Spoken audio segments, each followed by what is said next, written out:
İstanbul'dan aldığımız yükü Kazakistan'a götürmekle mükellefiz şu anda. Fakat Ağrı Doğu Beyazıt ilçesinin Gürbulak sınır kapısına geldiğimizde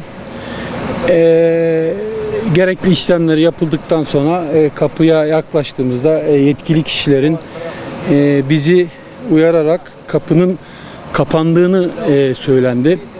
Buraya kadar her şeyin normal olduğunu düşünüyorum. Kapanma sebebi çünkü sağlıkla alakalı bir durum olduğu için önemli bir durum teşkil ediyor. Yetkili kişilerin bize alternatif sunmaması bizim burada kontrpiyede kalmamızı yapıyor, yani sağlıyor. Çünkü biz şu anda ne bize yükün sahibi ne de bizim patronlarımız herhangi bir şey söyleyemiyor. Çünkü bir kaos var, bir karışıklık var. İleride ne olacak bilmiyoruz. 2 hafta kapanıldığı söyleniyor kapının. 2 hafta burada yük içinde, yükü bekleyen içinde, nakliye içinde büyük bir sıkıntı. Bu yüzden bir mağduriyet var. Bu mağduriyetin en azından alternatif kapılar sunularak giderilmesini, yani ben kendim şahsım adıma yani isterim. Burada yüzlerce arabadan, binlerce arabadan bahsediliyor ve burada ekonomik boyutu da çok yüksek olduğunu düşünüyorum ben kendim. Şimdi biz Cuma günü geldik ama bu olay kapıların kapandığı Cumartesi günü belli oldu. İşte Cumartesi gününden beri buradayız.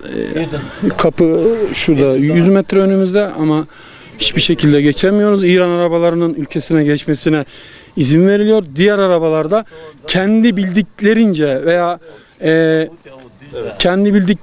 veya diğer şoför arkadaşlardan veya öğrenebildiği yetkili kişilerden aldıkları bilgi kadar diğer kapılara yönlendirilmeye çalışıyor. Ama bu da bir çözüm değil.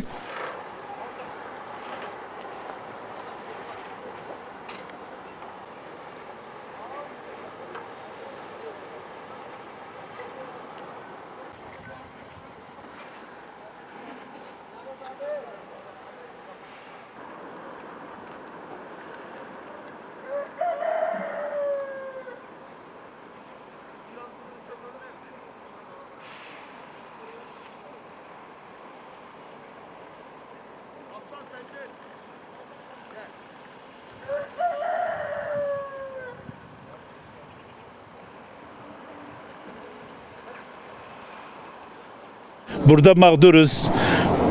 Bir şey var. Mesela burada bizim arkadaşlar, çok arkadaşlar, mağdur arkadaşlarımız şeye gittiler. Rusya üzeri gidiyorlar. Orada da bir sürü para gidiyor. $4.000 masrafı var.